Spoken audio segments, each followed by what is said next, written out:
नमस्कार, आप देख रहे हैं अपना बिहार और आपके साथ मैं हूं विवेक। तीसरा चरण लॉकडाउन का जारी है। आज से इसकी शुरुआत हो रही है और एक बार फिर हम गुजारिश कर रहे हैं आप सबों से कि आप घर में रहें, बाहर ना निकलें, लॉकडाउन को हल्के में मत लीजिए और इस वायरस को हराने का यही एकमात्र बेहतर तरीका है। इसलिए घर पर रहिए, सुरक्षित रहिए, औरों को भी सुरक्षित रखिए। सबसे पहले जानते हैं कोरोना पर बिहार का अब तक का अपडेट क्या कहता है। तो आज से तीसरे चरण की शुरुआत हुई है। लॉकडाउन के तीसरे चरण की शुरुआत आज से शुरू हो गई है। इसमें बिहार को केवल 2 जोन में बांटा गया है। 2 जोन कौन कौन से हैं ये हम आपको बता रहे हैं। इसके अलावा ये एक इंफॉर्मेशन है कि बिहार में 5 जिले रेड जोन में डाले गए हैं। पटना, मुंगेर, गया, रोहतास, बक्सर, ये 5 जिले हैं जिन्हें रेड जोन में डाला गया है। इसके अलावा 33 जो जिले हैं उन्हें ऑरेंज जोन की श्रेणी में रखा गया है। बिहार में 517 मरीज कोरोना पॉजिटिव हैं, जिनमें 352 पुरुष हैं, 165 महिलाएं संक्रमित हैं। 123 संख्या है मरीजों की जो ठीक होकर स्वस्थ होकर घर लौट चुके हैं। बिहार में कल 36 नए मरीज सामने आए थे। आईजीआईएमएस में आज से इमरजेंसी ओपीडी सेवाएं बहाल कर दी गई हैं। तो कोरोना का बढ़ता ग्राफ इन तस्वीरों में आप देख सकते हैं किस तरह से यह ग्राफ लगातार बढ़ता गया। हालांकि इसमें थोड़ी कमी जरूर आई है, ग्राफ बढ़े जरूर थे, लेकिन आप सक्रिय हैं, आप सभी सक्रिय हैं, जागरूक हैं। इस वजह से आपने खुद को लॉकडाउन का निर्देश का पालन किया, खुद को घरों में आपने रखा और यही वजह है कि यह ग्राफ निश्चित तौर पर धीरे धीरे कम होता जाएगा। तो 40 दिन कम नहीं होते, लॉकडाउन के 40 दिन पूरे हो चुके हैं और आज से लॉकडाउन के तीसरे फेज की शुरुआत हो गई जो 17 मई तक चलेगा। हालांकि इस बार अच्छी बात यह है कि जिन जिलों में पॉजिटिव मरीज नहीं हैं, साथ ही जहां खतरा कम है वहां कुछ छूट दी जा रही है, रियायत दी जा रही है, लेकिन कुछ बंदिशें पहले की तरह बरकरार रहेंगी। मतलब कि घर से अगर बाहर जा रहे हैं तो शाम से पहले लौट आइए, क्योंकि शाम 7 से सुबह के 7 बजे तक आम लोगों का सड़कों पर मूवमेंट नहीं होगा और इस बार सरकार ने अलग अलग जोन के हिसाब से छूट देने का फैसला किया है। इसके लिए बीते शुक्रवार को गृह मंत्रालय ने गाइडलाइन जारी की। हालांकि बिहार सरकार ने केवल 2 ही जोन में बांटा इसे और इसे रेड जोन और ऑरेंज जोन में बांटा गया है।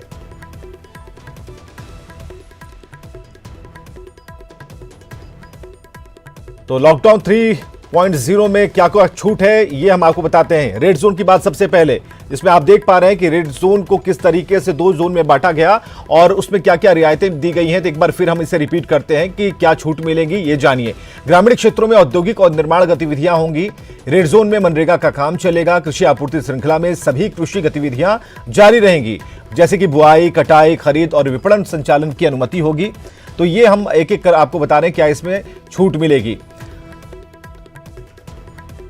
तो ये रेड जोन की बात हम कर रहे हैं, इसमें बुआई, कटाई, खरीद और विपणन संचालन की जो अनुमति है वो दी गई है। इसके अलावा cycle, rickshaw, auto rickshaw, taxi और कैब सेवा नहीं बहाल होगी।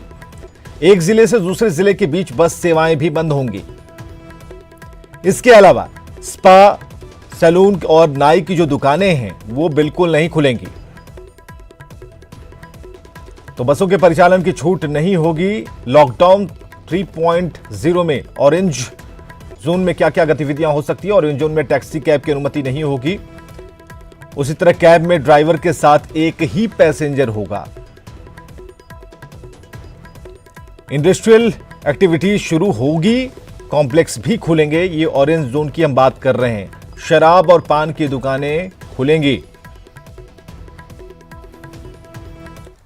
तो आपने जाना किस तरह से जोन वाइज क्या रियायतें दी गई हैं, क्या छूट दी गई हैं। तो कोरोना के सिर्फ एक एक्टिव मरीज होने के बावजूद गया को रेड जोन में रखा गया है। सवाल यही है और इसके बाद कृषि मंत्री ने अपनी ही सरकार की सूची पर सवाल खड़े कर दिए। प्रेम कुमार ने सीएम नीतीश कुमार को पत्र लिख दिया और हस्तक्षेप की मांग की। मीडिया से बात करते हुए कृषि मंत्री प्रेम कुमार ने कहा है कि सिवान, नालंदा, नवादा और कैमूर, ये जो 4 जिले हैं, जैसे जिलों में 20 से लेकर 40 कोरोना के केस अब तक आ चुके हैं, लेकिन उसे ऑरेंज जोन में रखा गया है, जबकि सिर्फ 6 केस वाले गया जिले को रेड जोन में रखा गया है। माननीय मुख्यमंत्री जी को पत्र लिखा है कि देश को कई जोन में बांटा गया है, green zone, red zone, orange zone, लेकिन अब गया जो दिख रहा है उससे हमको लग रहा है कि जस्टिफाई नहीं लग रहा है जाकर। और बड़ी खबर आ रही है, लेकिन हम सबसे पहले गोपालगंज की तरफ रुख करेंगे, जहां गोपालगंज में गंडक में नाव पलट गई है। इस वक्त की सबसे बड़ी खबर हम आपको बता रहे हैं, 3 से 4 लोग लापता बताए जा रहे हैं और इस नाव पर बताया जा रहा है कि 10 लोग सवार थे। कई लोगों ने तैरकर अपनी जान भी बचाई है। यह भी खबर में है कि कई लोग जिन्हें तैरना आता था उन्होंने किसी तरह अपनी जान बचाई है। जादवपुर के पतहरा में यह गंभीर हादसा हुआ है। मुकेश हमारे साथ अपडेट के लिए। मुकेश, अपडेट बताएं। देखिए विवेक, मैं बता दूं कि घटना जादवपुर के पतहरा की है और यहाँ पर एक नाव, छोटी सी नाव थी जिसको डोंगी कहा जाता है, और इसी नाव पर 10 लोग सवार थे और लोग नदी के दूसरी तरफ अपनी फसलों को काटने के लिए जा रहे थे। बताया जा रहा है कि छोटी सी नाव जो अनबैलेंस हुई है और इसकी वजह से नाव में जो 10 लोग डूब गए। 4 से 5 लोग जो है उन्होंने किसी तरह से तैर कर जान बचा ली है, लेकिन अभी भी 3 से 4 लोगों के डूबे होने की आशंका जताई जा रही है। हालांकि अभी जो सदर सीओ से मेरी बात हुई तो जो प्रादेशिक अधिकारी हैं वो मौके के लिए रवाना हो गए हैं और अभी कुछ देर बाद ही अपडेट हो पाएगा कि आखिर ये हादसे में कितने लोग सवार थे और कितने लोग मिसिंग हैं। चलिए, बहुत बहुत शुक्रिया इन तमाम जानकारियों के लिए। और इधर मुंगेर प्रमंडल के 8 जिलों के छात्र राजस्थान के कोटा से स्पेशल ट्रेन से बरौनी जंक्शन पहुंचे। आने वाले छात्रों की संख्या 1200 से अधिक है, जिनका स्टेशन पर ही स्वास्थ्य कर्मियों की तरफ से जांच की गई और इसके बाद उन्हें प्रखंड स्तरीय क्वारंटाइन सेंटर और स्वास्थ्य शिविर में भेजा जाएगा। फिर इन्हें होम क्वारंटीन किया जाएगा और इस काम के लिए प्रशासन ने प्रत्येक जिले से बस को मंगवाया है। थोड़ी देर पहले छात्रों को घर भेजने की प्रक्रिया शुरू हो चुकी है। कोटा से चलकर बरौनी आने वाली जो स्पेशल ट्रेन थी जो छात्रों को लेकर आ रही थी वो बरौनी स्टेशन पहुंच चुकी है।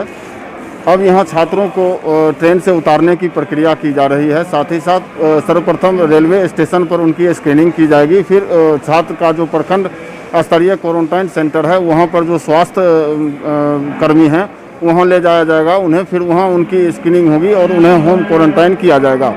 इन प्रक्रिया के बीच जिन छात्रों में अगर कुछ सिम्टम मिलता है वैसा तो उन्हें वहीं प्रखंड स्तरीय आइसोलेशन सेंटर में उनको क्वारंटाइन किया जाएगा और बाकी छात्रों को अपने घर में ही क्वारंटाइन रहने की हिदायत दी गई है। बरौनी स्टेशन पर भारी मात्रा में प्रशासनिक पदाधिकारी पहुंच चुके हैं और जो है उनको छात्रों को बस के द्वारा उनके घरों तक पहुंचाने की सुविधाएं प्रशासन के द्वारा की गई है।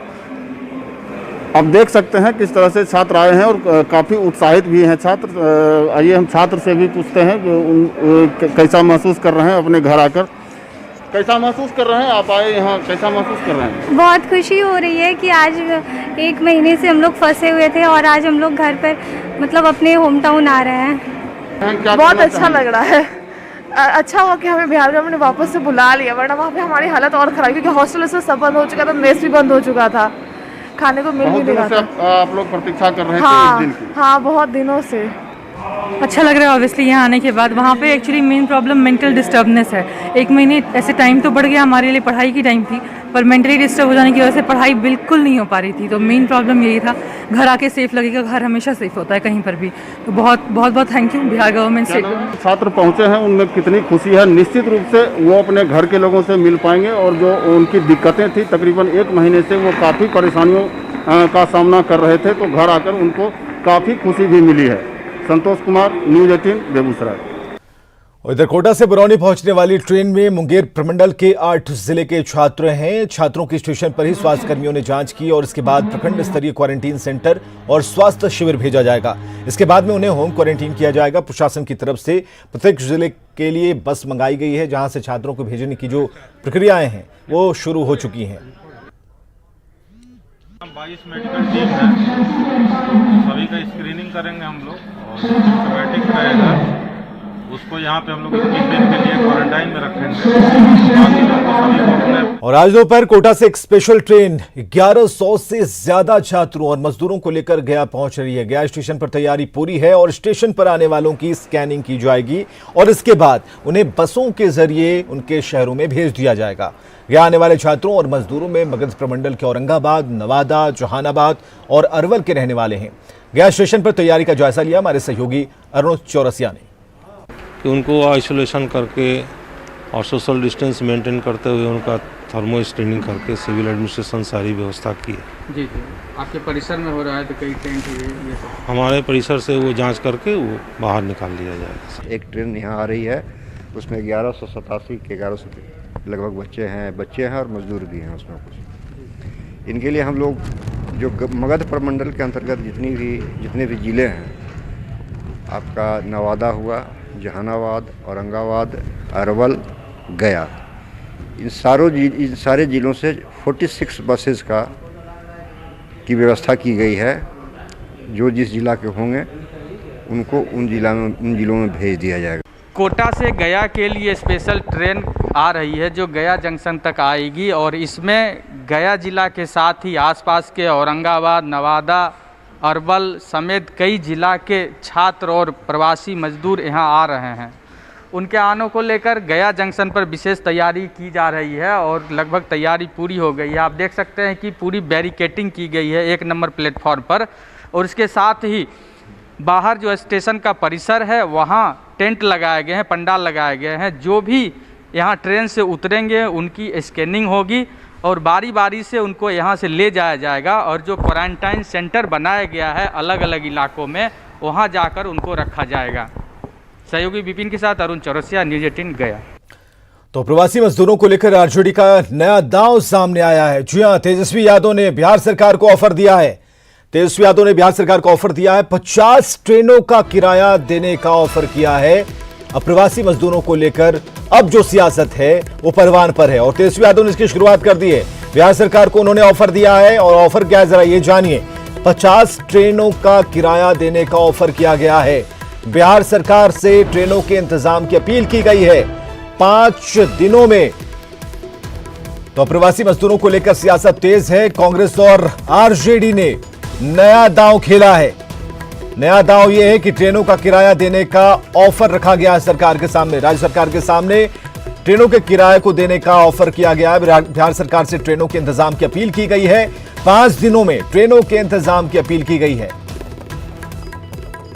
तो चेक के माध्यम से किराए की राशि सौंपने की भी घोषणा, ऐसी खबरें आ रही हैं। कांग्रेस और आरजेडी ने खेला है नया दांव और पॉलिटिक्स जारी है, राजनीति चरम पर है। ट्रेनों का किराया देने का ऑफर किया है इन दो पार्टियों ने। तो 5 दिनों में ट्रेनों के इंतजाम की अपील की गई है। कोरोना ब्रेकिंग इस वक्त की सबसे बड़ी खबर हम आपको बता रहे हैं। प्रवासी मजदूरों को लेकर सियासत तेज है और अब यह कहा जा रहा है कांग्रेस और आरजेडी ने कि अब ट्रेनों का जो किराया होगा वो हम दे रहे हैं राज्य सरकार को ऑफर की हम देंगे उस किराए को, आप सिर्फ व्यवस्थाएं कीजिए ट्रेनों को लेकर। और अमित है हमारे साथ। अमित, इस वक्त की सबसे बड़ी खबर हम अपने दर्शकों को बता रहे हैं कि पॉलिटिक्स छूटे नहीं छूट रही और अभी भी राजनीति चरम पर है। बिल्कुल विवेक, कह सकते हैं कि बसों के बाद अब ट्रेन को लेकर सियासत शुरू हो गई है। किस तरीके से अप्रवासी मजदूरों को लेकर जो बड़ा मुद्दा है वो अपने हाथ से नहीं जाने देना चाहती है आरजेडी, जो सबसे बड़ी विपक्षी पार्टी है बिहार में।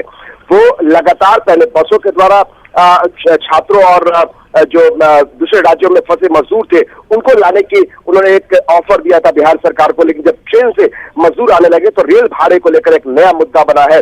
लगातार आरजेडी इस पर दबाव बनाने की कोशिश कर रही है। अब तेजस्वी यादव ने ट्वीट करके ये जानकारी दी है और साथ में बिहार सरकार को एक ऑफर दिया है कि वो 5 दिनों के अंदर रेलगाड़ियों का इंतजाम करे, 50 रेलगाड़ियों का, और आरजेडी अपनी पार्टी के फंड से उनको चेक के द्वारा मजदूरों का जो रेल भाड़ा है वो वहन करेगी। तो एक बड़ी खबर हम कह सकते हैं और एक बड़ा दांव कह सकते हैं। आरजेडी ने एक बड़ा दांव खेला है कि सरकार को कहीं ना कहीं मजदूरों के बीच में एक मैसेज भी देने की कोशिश है कि जो बिहार के मजदूर जो रेल भाड़े को लेकर चिंतित है तो आरजेडी उनके लिए चिंतित है, उनके लिए परेशान है। तो कहीं ना कहीं जो चुनावी साल है बिहार में, इसके मद्देनजर एक बड़ा दांव आरजेडी खेलती हुई दिखाई दे रही है। चलिए, बहुत बहुत शुक्रिया अमित हमसे बातचीत करने के लिए। तो एक नया दांव है और कोशिश ये की जा रही है क्योंकि जो अमित ने अभी कहा कि चुनावी साल है और ऐसे में हर दांव पर जोर आजमाइश जारी है और अप्रवासी जो मजदूर हैं उन्हें लेकर भी सियासत की जा रही है कि सरकार को यह कहा जा रहा है कांग्रेस और आरजेडी की तरफ से कि आप रेल का किराए की चिंता मत कीजिए, हम देने को तैयार हैं, चेक से देंगे, लेकिन आप ट्रेनों की व्यवस्था कर लीजिए। तो ये जो नया दांव खेला है कांग्रेस और आरजेडी ने, इस पर लगातार अब बयानबाजी शुरू हो जाएगी। खासकर चिंता कितनी है अप्रवासी मजदूरों की, ये भी देखना होगा कि राज्य सरकार इस पर क्या कहती है, क्या टिप्पणी राज्य सरकार की तरफ से आती है। तो अप्रवासी मजदूरों को लेकर सियासत तेज और कांग्रेस अध्यक्ष सोनिया गांधी का बयान, इस तरह की बातें इस पे लिखी हुई हैं। हालांकि ये पूरी चिट्ठी हम आपको दिखा पा रहे हैं इस वक्त जिसमें ये पेशकश की गई है। इसमें स्पष्ट तौर पर यह कहा गया है कि राज्य सरकार को कहीं भी दिक्कत नहीं होगी, सिर्फ ट्रेनों का इंतजाम करें, किराए की बात छोड़ दें, किराया हम देने को तैयार हैं। कांग्रेस और आरजेडी की तरफ से यह पेशकश की गई है राज्य सरकार को और मजदूरों के लिए 50 ट्रेनों की व्यवस्था करने को कहा गया है राज्य सरकार को। तो 50 रेलगाड़ियों का किराया आरजेडी वहन करने को तैयार है। हालांकि ये अभी बातों बातों में है, उन्होंने ये जरूर कहा है कि हम किराया देने को तैयार हैं और साथ ही चेक के जरिए हम ये किराया देंगे। तो दिल्ली से इस वक्त की बड़ी खबर हम आपको बता रहे हैं, सोनिया गांधी का एक बड़ा ऐलान सामने आया है जिसमें प्रवासी मजदूरों के लिए कांग्रेस ने यह ऐलान किया है, जिसमें स्पष्ट तौर पर यह कहा गया है कि रेल टिकट का जो पूरा खर्च होगा वो कांग्रेस की तरफ से उठाया जाएगा, यानी कि कांग्रेस उठाएगी इस पूरे खर्च को। प्रदेश इकाइयों को खर्च उठाने का निर्देश जारी कर दिया गया है कांग्रेस की तरफ से। राज्य सरकार को सोचना है, लेकिन जो ट्रेनों की व्यवस्था है, तकरीबन 50 ट्रेनों की डिमांड की गई है कि 50 ट्रेनों की आप व्यवस्था करें। तो सोनिया गांधी का बड़ा ऐलान इस वक्त हम आपको बता रहे हैं, सबसे बड़ी खबर के तौर पर न्यूज 18 बिहार झारखंड पर आप देख रहे हैं। अप्रवासी मजदूरों को लेकर सियासत तेज हो गई है और ऐसे में ये जो पत्र है, ये जो मजमून है, वो स्पष्ट तौर पर यह बता रहा है कि कांग्रेस ने मंशा अपनी स्पष्ट कर दी है कि जो प्रदेश इकाई हैं उन्हें कहा गया है कि आप खर्च उठाएं और जो ट्रेनों का किराया होगा वो कांग्रेस देगी।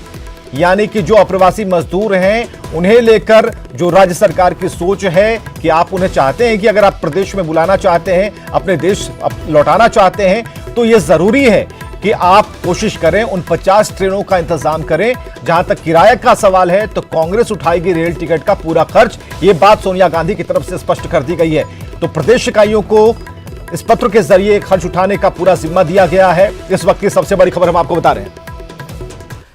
और सुपौल लौटने वाले प्रवासी मजदूरों को 21 दिनों तक क्वारंटीन सेंटर में रखा जाएगा और इसे लेकर सुपौल जिला प्रशासन की तरफ से विभिन्न क्वारंटीन सेंटर पर साफ सफाई, स्वच्छ पेयजल, भोजन, इन सभी की व्यवस्था की जा रही है। क्वारंटाइन में रहने वाले मजदूरों को जिला प्रशासन की तरफ से स्पेशल किट दिया जाएगा। इसमें दैनिक जरूरत के सामान होंगे और इसे लेकर सुपौल के डीएम महेंद्र कुमार और एसपी मनोज कुमार ने संयुक्त रूप से मधुबनी जिला सीमा से सटे निर्मली अनुमंडल क्षेत्र के क्वारंटीन सेंटर और आइसोलेशन वार्ड का जायजा लिया। बड़ी संख्या में प्रवासी लोग आने वाले हैं, इसके मद्देनजर हर एक प्रखंड में प्रखंड स्तरीय क्वारंटाइन सेंटर की तैयारी की जा रही है। अभी यहाँ पे भी हम लोग जितने 2 प्रखंड स्तरीय क्वारंटाइन सेंटर निर्मली में बनाया गया है। और एक और बड़ी खबर है कि 13,000 से अधिक प्रवासियों को खगड़िया आना है और इसे लेकर स्वास्थ्य विभाग ने पूरी तैयारी की है। डीएम के निर्देश पर संसारपुर स्थित टीचर ट्रेनिंग स्कूल को मिनी अस्पताल के रूप में तैयार किया गया है। लगभग 50 बेड के इस अस्पताल में कोरोना संदिग्ध मरीजों का इलाज होगा। खगड़िया डीएम ने इस मिनी अस्पताल का स्वास्थ्य विभाग के पदाधिकारियों के साथ निरीक्षण किया है और कई निर्देश भी जारी किए गए हैं।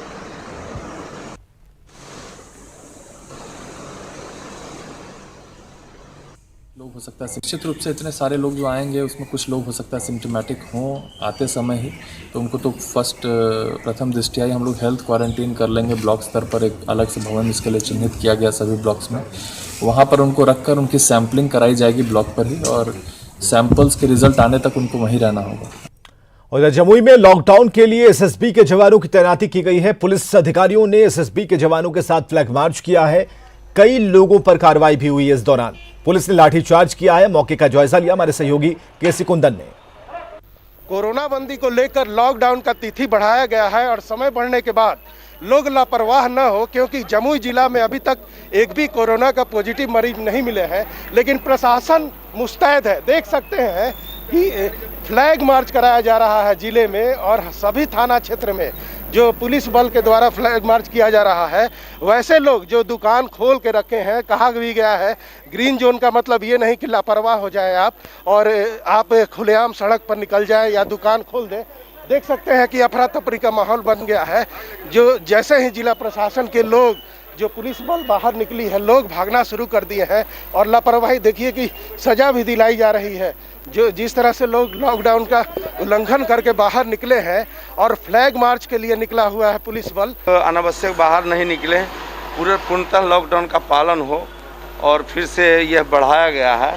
इसमें किसी प्रकार की ढील नहीं है। कल जिला पदाधिकारी पुलिस अधीक्षक द्वारा भी निर्देश दिया गया था, डीजीपी महोदय के द्वारा भी, तो हम लोग ने इसको सख्ती से पालन हो इसी के लिए हम लोग जागरूक भी कर रहे हैं और जो इसमें ढिलाई जो स्थानीय लोग इसका उल्लंघन कर रहे हैं उनको हम लोग गाड़ी जब्त कर रहे हैं और सचेत भी कर रहे हैं। जैसा कि एसडीपीओ का कहना है साफ तौर पर कि वैसे लोग जो उल्लंघन कर रहे हैं उन पर कार्रवाई होगी और साथ ही लापरवाही बरतने वाले लोगों पर सख्ती बरती जाएगी। प्रशासन का ये कहना है कि ग्रीन जोन का ये मतलब नहीं है कि लोग लापरवाह हो जाए और संक्रमण का एक भी मामला सामने नहीं आया, इसलिए जिला को सुरक्षित रखना है और सड़क पर निकल गया है। और जैसा कि आप देख रहे हैं कि एसएसबी के जवान और खुद पुलिस के अधिकारी लगे हुए हैं। केसी कुंदन, न्यूज़ 18 जमुई। और गोपालगंज में कोरोना के जिन नए 15 मरीजों की दूसरी रिपोर्ट जांच के लिए पटना भेजी गई थी, वे सभी मरीजों की रिपोर्ट नेगेटिव आ गई है। अब इन मरीजों की अगले 5 दिनों के बाद दोबारा सैंपल भेजकर जांच कराए जाएंगे। अगर वो भी जांच रिपोर्ट नेगेटिव आ जाएगी तो सभी जो मरीज हैं उन्हें आइसोलेशन वार्ड से छुट्टी दी जाएगी। इसके अलावा गोपालगंज में 4 मई से पहले की तरह ही लॉकडाउन के दौरान सभी प्रतिबंध पूर्व की तरह जारी रहेंगे। तो उनमें उनकी दोबारा जांच कराई गई है तो उसकी रिपोर्ट नेगेटिव आई है। वो पुनः एक बार और जांच होगा, उसके बाद नेगेटिव आएगा या जो आएगा उसके बाद ही कोई निर्णय लिया जाएगा। और बड़ी खबर आ रही है, जहां आरा में करंट लगने से पिता पुत्र की मौत हो गई है। इस वक्त की बड़ी खबर आरा से, जहां करंट लगने से पिता पुत्र की मौत हुई है और बताया जा रहा है इस घटना के बारे में कि बेटे को बचाने के दौरान मौत हुई। खेत में गिरे तार के संपर्क में आने से यह गंभीर हादसा हुआ है। चरपोखरी के इटौर गांव में यह हादसा हुआ है।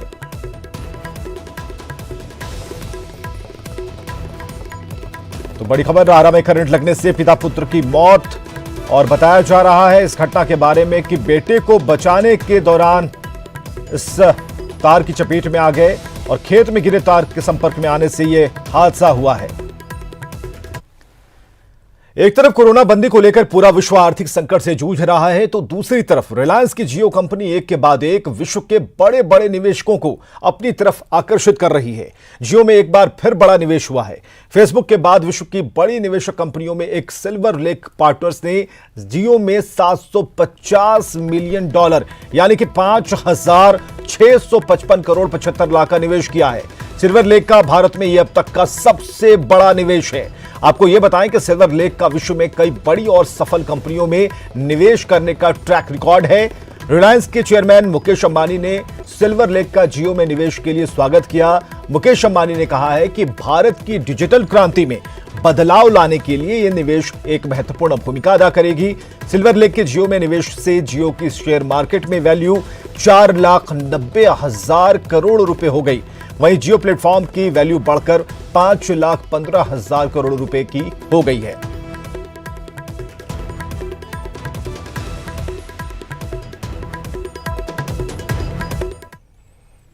खबरें लगातार जारी हैं, लेकिन अब से अपील यही है कि आप घर में रहें, सुरक्षित रहें।